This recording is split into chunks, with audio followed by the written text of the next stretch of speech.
मैं यहाँ 5 करोड़ का फंड अनाउंस करता हूँ। देख इंदिरा जी असेस करेंगे। This is amazing. This is life changing. This is life changing. Lalit ji बोल रहे हैं कि मैं 5 करोड़ रुपया आप में से किसी पे भी इन्वेस्ट करने को डिवाइड करके अलग अलग लोगों में तैयार हूं। अगर आपको प्रोजेक्ट बनाना है, पर्सनालिटी नहीं, तो क्या किया जाए, टेक्नोलॉजी का इस्तेमाल कैसे किया जाता है, कैसे बिल्ड किया जाता है। आज मैं आपको मिलवाने वाला हूं एक खास शख्सियत से जिनका दर्जी का काम था, टेलर का दुकान था, छोटा सा। जब ये बोलेंगे ना तो आपको मजा आएगा। सुनना चाहेंगे? उनकी स्टोरी कि कैसे उन्होंने टेक्नोलॉजी बिल्ड करके ऑर्गेनाइजेशन को स्केल अप किया, उनकी स्टोरी कि कैसे उन्होंने समय से ईआरपीस को तैयार किया। I am here is what I am introducing to you Mister Lalit Agarwal, chairman V Mart. Sir please come on the stage. Welcoming Mister Lalit Agarwal. आइए सर, आइए।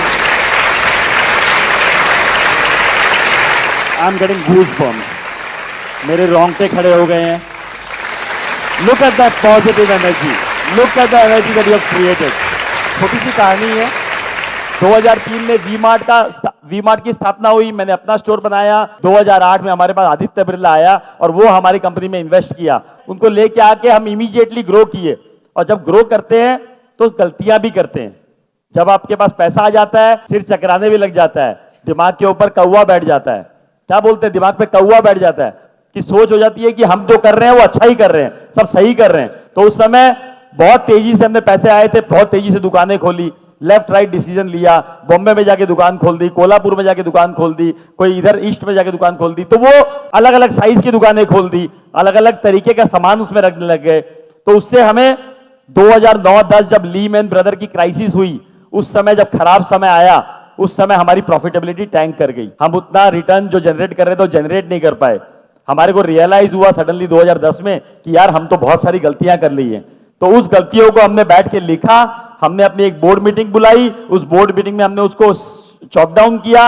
हमने 1 साल में 10 दुकानें बंद कर दी, 10 दुकानें बंद करी कि भैया कैसे भी हमें राइट डिसीजन पे आना है, राइट मॉडल पे आना है। और 10 दुकानें बंद करके हम लर्न किए कि हम क्या क्या नहीं करेंगे, क्या क्या करेंगे वो हमने सीख लिया। अब क्या क्या नहीं करेंगे उसके भी स्टेप्स बनाए कि हम ये नहीं करेंगे। जितनी हमारी पहुंच है वहीं तक दुकान खोलेंगे, जितनी बड़ी दुकान चला सकते हैं उतनी ही बड़ी खोजेंगे, जितना पैसा लगा सकते हैं उतना ही लेंगे, उससे ज्यादा उधार पे लेंगे ही नहीं। हमने ये थॉट बनाया कि हम छोटे शहरों में जाएंगे, तो कैसे इसको कन्वर्ट किया जाए, कैसे छोटी शहर में दुकान खोला जाए, वहां के लॉ एंड ऑर्डर सिचुएशन को कैसे डील किया जाए, वहां तक माल कैसे पहुंचाया जाए, वहां मैनेजमेंट कैसे हैंडल किया जाए। ये सोच में आया कि मैनेज कैसे करेंगे, कर तो लेंगे इतनी दूर के शहर में, कौन चलाएगा उस दुकान को, कौन बनाएगा वहां पर, कैसे प्रॉपर्टी मिलेगी, कैसे हिसाब रखा जाएगा, कैसे इन्वेंट्री मेंटेन होगी, कैसे पता लगेगा ग्राहक को क्या चाहिए, कैसे पता लगेगा क्या माल वहां पड़ा हुआ है, कितना चोरी हो गया, कितना बिक गया, कितना पड़ा है, कितना बेचना है।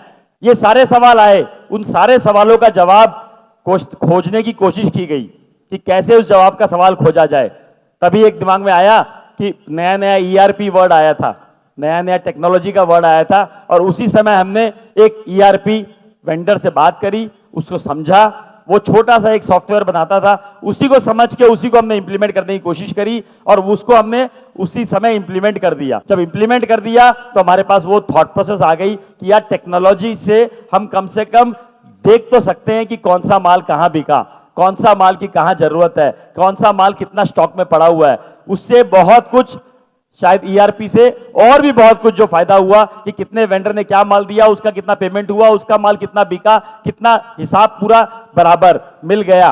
तो सबसे पहली शुरुआत वहां से ईआरपी से हुई और हमने छोटे शहर में पेनिट्रेट किया और छोटे शहर ने हमें इतना रिवॉर्ड किया क्योंकि इतनी बड़ी जनता है जो कि आप हर कोई चाहता है कि अच्छा दिखे, अच्छा पहने, अच्छे से रहें और अच्छे अपने बच्चे को और परिवार को देखें। तो हर कोई चाहता है, लेकिन उसको अपने पॉकेट साइज में अगर मिल जाएगा तो वो लेना चाहेगा। ऐसा कोई रॉकेट साइंस नहीं है कि हमें रॉकेट बनाना है, हमें एक सिंपल काम करना है। अगर हम ध्यान से फोकसफुल करें तो काम हो जाएगा। क्वालिटी जो है पैसे डालने से नहीं बनती है, क्वालिटी खाली केयर, मेहनत और राइट नॉलेज से बन सकती है। Standing ovation, very large round of applause for Mr. Lalit Agarwal. Thank you, sir. एक दो क्वेश्चंस ले सकता हूं सर के साथ if he allows, उनको कहीं जाना था बट जस्ट हाँ जी सर।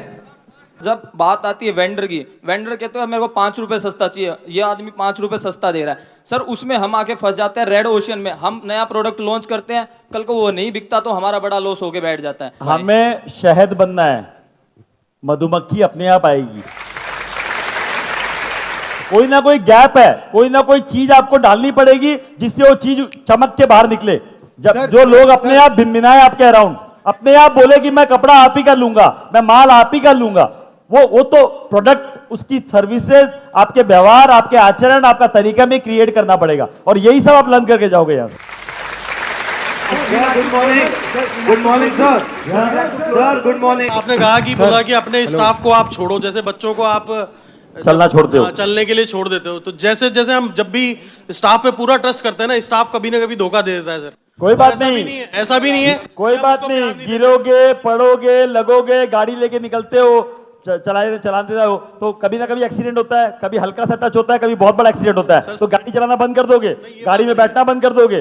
तो ये विश्वास के साथ ही चलना पड़ेगा कि जीवन में निकले हैं तो कुछ ना कुछ होगा, कुछ ना कुछ होगा, उस होने के सदमे से हम बैठ नहीं जाएंगे। सर मेरा प्रॉब्लम भी स्टाफ से रिलेटेड है। वो लोग कहीं ना कहीं हमें बीच में छोड़ देते हैं कि हम लोग अकेले पड़ जाते हैं, वो लोग अपना 7-8 बजे चले जाते हैं। मेरा मैन्युफैक्चरिंग बिजनेस है तो हमें लोडिंग भी करवानी पड़ती है और हमें सब करना पड़ेगा। 10 बजे तक शुरुआत में सारे काम करने पड़ेंगे। 100 बार टेम्पो में बैठ के डिलीवरी दे के आया हूं, 100 बार।